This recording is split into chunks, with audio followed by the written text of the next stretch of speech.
Sir, क्या मैं अंदर? Yes sir. नमस्ते।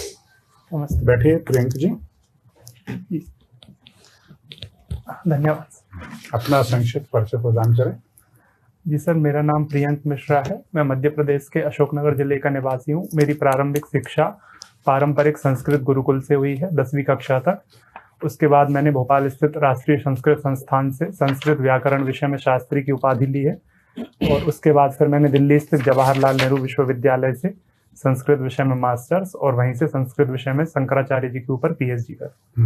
बहुत बढ़िया।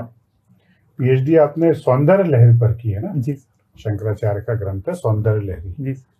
क्या विशेषता इस ग्रंथ की? सर, इस ग्रंथ की विशेषता ये है कि मूल रूप से शंकराचार्य जी को हम अद्वैत मत के प्रतिष्ठापक आचार्य के रूप में जानते हैं, लेकिन इस विषय में उन्होंने देवी भगवती के विषय में, मतलब जो श्री विद्या का कॉन्सेप्ट है भारतीय संस्कृति में, उसके ऊपर उन्होंने उसका किस तरीके से अद्वैत मत से उसका भेद नहीं है उसका प्रतिपादन किया है। अच्छा, एक बात बताइए, आप संस्कृत आपने पढ़ी है बचपन से ही, आचार्य गुरुकुल से निकले, है ना? आज कंप्यूटर का जमाना है, सॉफ्टवेयर का युग है, ऐसे में संस्कृत की क्या उपयोगिता है? जी सर, संस्कृत की उपयोगिता आज चूंकि तकनीक का जमाना है तो और अधिक महत्वपूर्ण हो जाती है, क्योंकि हमारा जो ज्ञान विज्ञान है संस्कृत भाषा में निहित है, बहुत सारा प्रकाशित है, बहुत सारा अप्रकाशित भी है। तो मुझे लगता है सर, हम तकनीक की सहायता से संस्कृत में जो अप्रकाशित ज्ञान है, एक तो उसको प्रकाशित कर सकते हैं, और जो प्रकाशित ज्ञान है उसको व्यापक जनमानस तक पहुंचाने के लिए तकनीक का उपयोग किया जा सकता है। और श्रीमद् भगवत गीता पढ़ना भी आपकी हॉबी है ना? जी। पहला श्लोक कौन सा है श्रीमद् भागवत गीता का? सर, पहला श्लोक है जो कि संजय धृतराष्ट्र को बताते हैं कि धृतराष्ट्र पूछते हैं सर संजय से, धर्म क्षेत्रे कुरुक्षेत्रे समवेता युयुत्सवाः मामकाः पांडवाश्चैव किम कुर्वत संजय। वेरी गुड, बहुत अच्छा उच्चारण है आपका। तो और योग भी करते हैं आप? जी। Very good. प्राणायाम कितने प्रकार हैं? सर, प्राणायाम के मूल रूप से जो योग दर्शन में प्रतिपादित है वो 3 प्रकार हैं, और 3 प्रकार से विशिष्ट एक चौथे प्रकार का प्राणायाम भी पतंजलि ने वर्णन किया है। ये 3 प्रकार हैं सर, पूरक, कुंभक और रेचक, जिनमें श्वास को खींचना मतलब पूरा अंदर भरना पूरक है, कुंभक यानी घड़े के समान अपने पेट में श्वास को रोकना, और फिर निकालने को रेचक कहा जाता है ना। फिर अंतः कुंभक बाह्य कुंभक भी लगता है इसमें? जी सर, वो जो चतुर्थ प्रकार है उसमें अंतः कुंभक और बाह्य कुंभक का भेद उन्होंने बताया। इसको कई जगह केवल प्राणायाम भी कहा गया। केवल प्राणायाम बोलते हैं ना। चलिए ठीक है। श्रीमद् भागवत गीता आधुनिक युग को क्या संदेश देती है? सर, श्रीमद् भगवत गीता आधुनिक युग में ज्यादा प्रासंगिक है, क्योंकि सर आधुनिक युग में जिस प्रकार से तनाव बढ़ रहा है युवाओं में, मुख्य रूप से क्योंकि हम खुद उस वर्ग से आते हैं, तो तनाव को नियंत्रित करने में, और जिस प्रकार से कार्य दबाव बढ़ रहा है, तो कार्य दबाव को एक प्रकार से नियंत्रित करके अपने लक्ष्यों की प्राप्ति और साथ में हमारे जीवन के जो वास्तविक उद्देश्य हैं उनके प्रति सर प्रेरित करने का काम मुख्य रूप से करते हैं। गीता के एक अध्याय में शब्द प्रयोग किया गया है स्थित प्रज्ञ। जी सर। है ना? क्या अर्थ होता है स्थित प्रज्ञ का? सर, स्थित प्रज्ञ 2वें अध्याय का ये प्रसंग है। उसमें उन्होंने, मतलब अर्जुन ने ये प्रसंग पूछा है भगवान कृष्ण से कि स्थित प्रज्ञ क्या होता है। तो तब भगवान बताते हैं कि प्रजहाति यदा कामान सर्वान पार्थ मनोगतान आत्मन्येवात्मनः तुष्टः स्थित प्रज्ञस्तदोच्यते। सर, इसका अगला श्लोक है जो कि ज्यादा स्पष्ट करता है।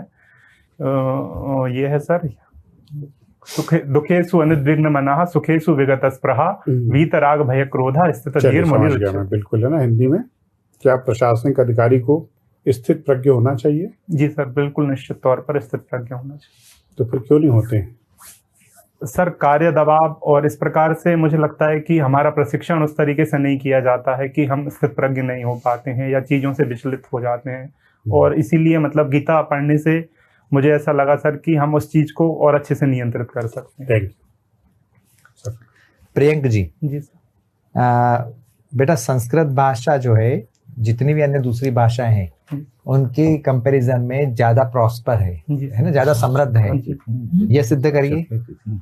सर, किसी भी भाषा की समृद्धता उसमें निहित शब्दों से होती है, शब्दों के प्रयोग से होती है। तो सर, संस्कृत भाषा के संदर्भ में यदि देखा जाए तो संस्कृत भाषा का शब्द सामर्थ्य जो है वो बहुत अधिक है, क्योंकि सर यहाँ पे पाणिनीय व्याकरण की एक ऐसी अद्भुत व्यवस्था है जहाँ पे जितने शब्द पूर्व में विद्यमान है वो तो हैं ही, साथ ही हम अनंत शब्दों का सृजन भी कर सकते हैं। तो इस मामले में ये अन्य भाषाओं से समृद्ध है। इसके अलावा सर बोलने में इसका उच्चारण वही होता है जो कि लिखने में किया जाता है।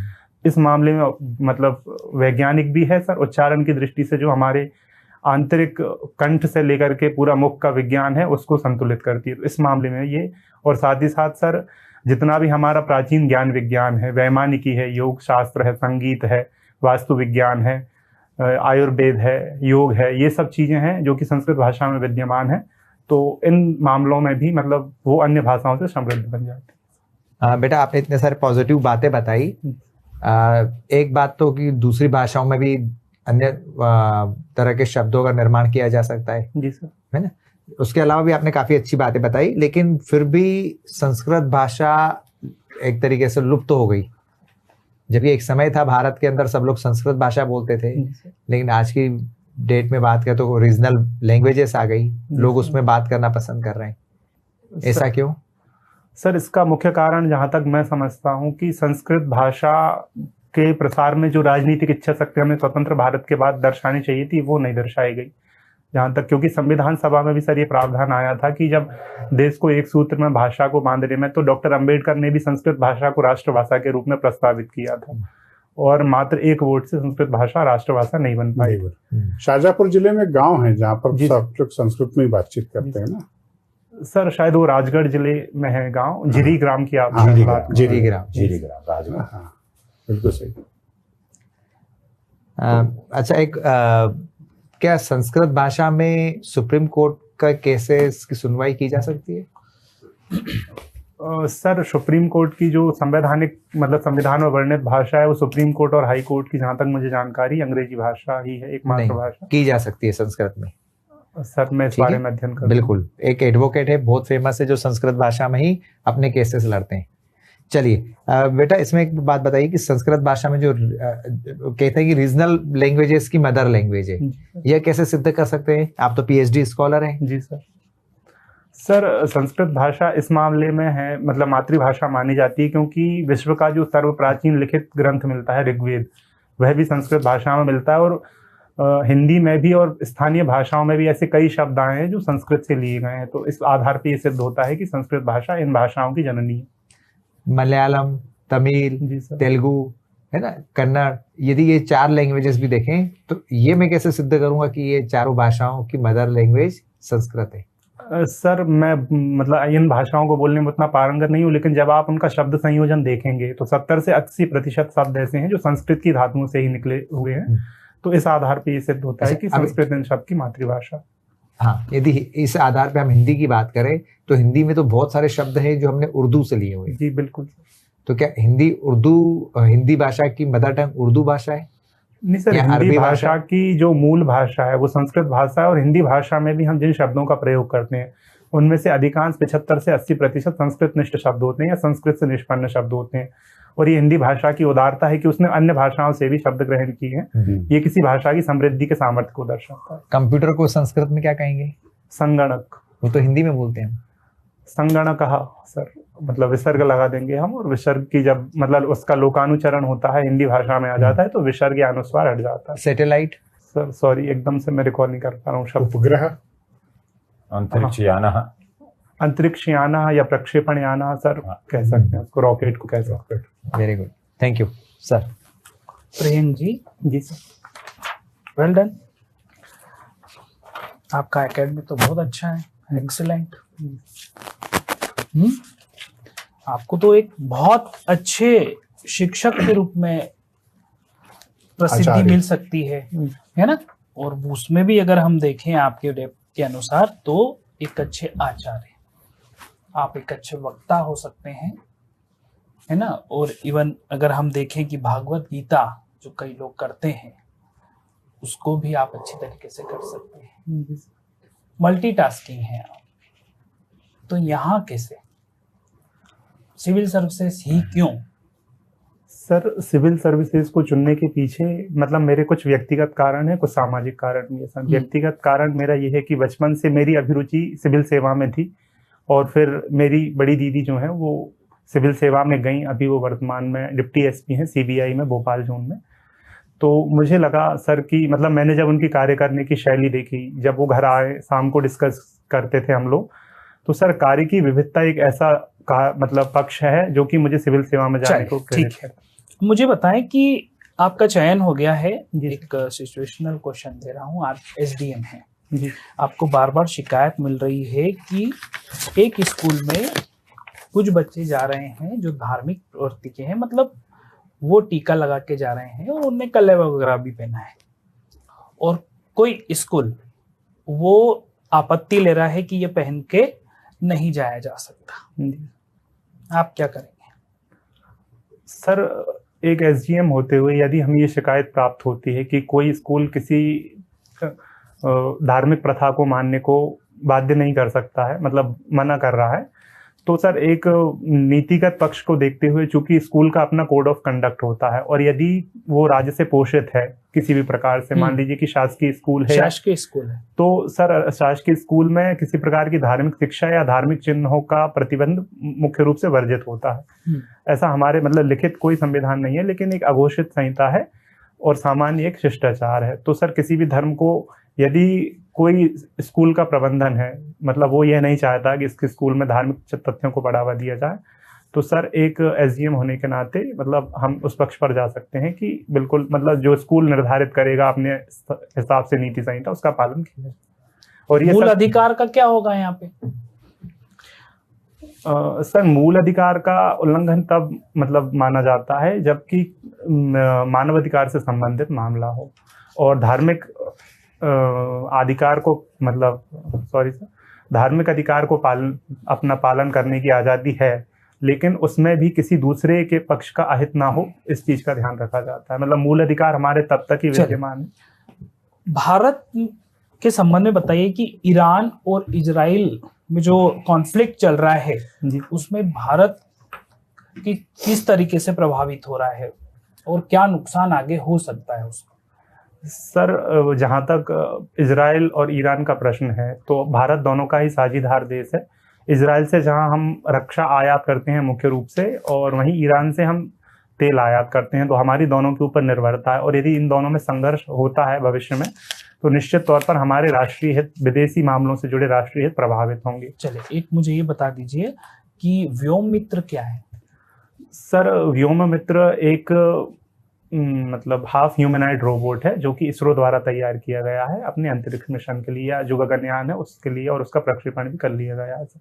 चलिए, अभी की एक रिपोर्ट आई है, उसमें 100 अंतर्राष्ट्रीय एयरपोर्ट की बात हुई है। उसमें भारत के कितने एयरपोर्ट्स को चिन्हित किया गया है? क्षमा चाहूंगा सर, इस विषय में मुझे जानकारी। लद्दाख पे आपकी क्या राय है? सर लद्दाख भारत का एक अभिन्न अंग है। यूटी बन है अभी, और उसे राज्य बनाना चाहिए या नहीं? सर ये केंद्र सरकार का विशेषाधिकार होता है। और आपकी राय क्या है? सर रणनीतिक दृष्टि से लद्दाख एक संवेदनशील क्षेत्र है, तो उसे राज्य बनाने से पहले उसके संभावित सभी पक्षों पर विचार करके उचित फैसला लेना चाहिए। ठीक है, थैंक यू। बेटा प्रियंक जी सर। मुझे एक बात समझ में नहीं आई, तो समझाइए आप उसे। जी कि आपने सर से बातचीत करते समय बताया संस्कृत से ही है ना, मलयालम द्रविड़, तो मलयालम कहें हम, कन्नड़ कहें या तमिल कहें, तेलुगु कहें, ये सब द्रविड़ भाषा परिवार की सदस्य है, और संस्कृत तो आर्य भाषा परिवार की सदस्य है। फिर आप कैसे कह रहे हैं कि भाई इनकी सबकी उत्पत्ति भी संस्कृत से ही हुई है? सर एक द्रविड़ भाषा परिवार है ना, उसका अपना एक भाषा परिवार अलग है। जी सर। पर संस्कृत तो आर्यों की भाषा रही है। ये तो आर्य उत्तर भारत, वो तो अगस्त ऋषि गए बहुत समय बाद, है ना? जी सर। तो उनके पास तो द्रविड़ भाषा परिवार पहले से ही था। सर ये जो मतलब मूल रूप से इसके पक्ष में यदि हम जाते हैं, तो जो भारोपीय भाषा परिवार है उसकी भाषा है संस्कृत, और द्रविड़ भाषा परिवार में ये भाषाएं आती हैं। तो ये जो विभाजन किया गया है सर, ये उत्पत्ति के आधार पे नहीं है, शब्द संयोजना के आधार पे, मतलब कौन सी भाषा किस भाषा के अधिक नजदीक है उस आधार पे। जैसे कि जो संस्कृत का मातृ शब्द है वो अंग्रेजी के मदर शब्द की ज्यादा क्लोज है। वो तो ठीक है, पर अब भाई भाषाई आधार पे तो परिवर्तन आ जाता है ना। जी सर। दक्षिण भारत, लेकिन ये जो थ्योरी है राज्य जो है हिंदी, जी सर, वो इसलिए तो नहीं अपनाते हैं। जी सर। कहीं ना कहीं ये संस्कृत से उत्पत्ति हुई है इसकी। सर ये मुझे लगता है कि एक सामाजिक से ज्यादा राजनीतिक विचार है, क्योंकि इसमें राजनीतिक विरोध ज्यादा है। यदि हम सामान्य जन के स्तर पर देखेंगे तो दक्षिण भारत में व्यापक तौर पर भारतीय मतलब हिंदी भाषाई फिल्मों की, आधार हिंदी पर गीतों हिंदी की। का विरोध जी सर। पूर्वोत्तर में भी होता है। जी सर। असम में खास तौर पे हिंदी भाषी लोगों से जो है वहां पर भी वैमनस्य वाली बात देखने को मिलती जी सर। है ना, जी। क्योंकि वो कौन से परिवार का, कौन सा भाषा परिवार आ जाता है पूर्वोत्तर भारत में? सॉरी सर, मैं अभी एकदम से श्याम भाषा परिवार के श्याम अलग चीज है वो। चलिए ये बताइए, विक्रम संवत सन 2081, ठीक है, इसको मध्य प्रदेश सरकार किस वर्ष के स्वरूप में मना रही है इस समय? क्षमा चाहूंगा सर इसमें। चलिए ये बताइए कि जो विक्रम संवत है, अब इसको जो है शासकीय कैलेंडर में स्थान मिलेगा, ठीक है, जी। ये तय कर लिया गया है। तो विक्रम संवत का पहला माह कौन सा होता है? चैत्र माह। चैत्र माह होता है। दूसरा वैशाख। तीसरा ज्येष्ठ। फिर आषाढ़। फिर? श्रावण। हाँ। भाद्रपद। हाँ। मार्गशीर्ष, नहीं सॉरी आश्विन। फिर अश्विन पक्ष है कि माह है? आश्विन माह है। माह है। जी सर। अच्छा, फिर है सर, एक मिनट सर थोड़ा सा। चलिए अंतिम माह कौन सा है? फाल्गुन। फाल्गुन अंतिम माह आ जाता है ना। अब मुझे ये बताओ कि जो तुम्बदन इंस्क्रिप्शन है, जिसको आप लोग तुमेन बोलते हो, तो तुम्बदन अभिलेख का महत्व क्या है? सर तुम्बदन अभिलेख में जो कुमार गुप्त थे, गुप्त शासक, उनका वर्णन मिलता है और ये उससे सिद्ध होता है कि इस क्षेत्र में मतलब गुप्त राजाओं की सत्ता रही थी और उन्हें शरतकालीन चंद्र के समान बताया गया है। सूर्य के समान। सॉरी, सूर्य के समान। ऐसा शरद काल में तो चंद्रमा का महत्व रहता है, शरद पूर्णिमा आती है, सूर्य क्यों बोल दिया?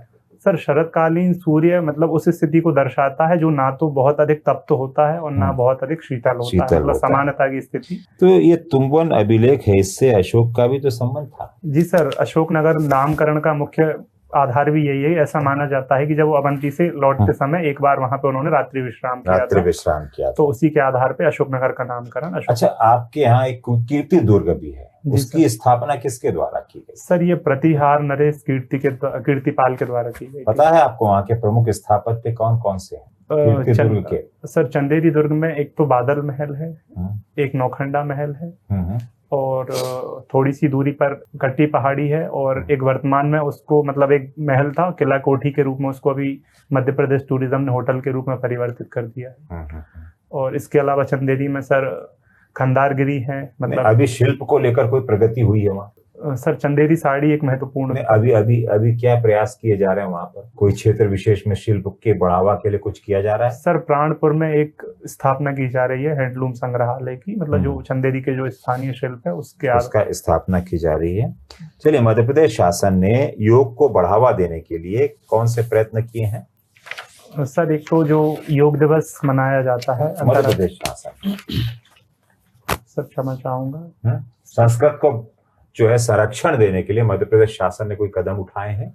जी सर, संस्कृत को संरक्षण देने के लिए संस्कृत छात्रवृत्ति योजना है एक, मतलब जो मतलब विषय के रूप में संस्कृत लेते हैं छात्र, उनको मासिक तौर पर छात्रवृत्ति दी जाती है। कितने देते हैं सर? कुछ 300 या 400। 300 रुपए देते हैं बस सर। मतलब और कोई छात्रों को छात्रवृत्ति उस हिसाब से नहीं दी जाती है, भाषाई आधार। ठीक है प्रियंका, ओके ठीक है, धन्यवाद आपको, है ना। धन्यवाद।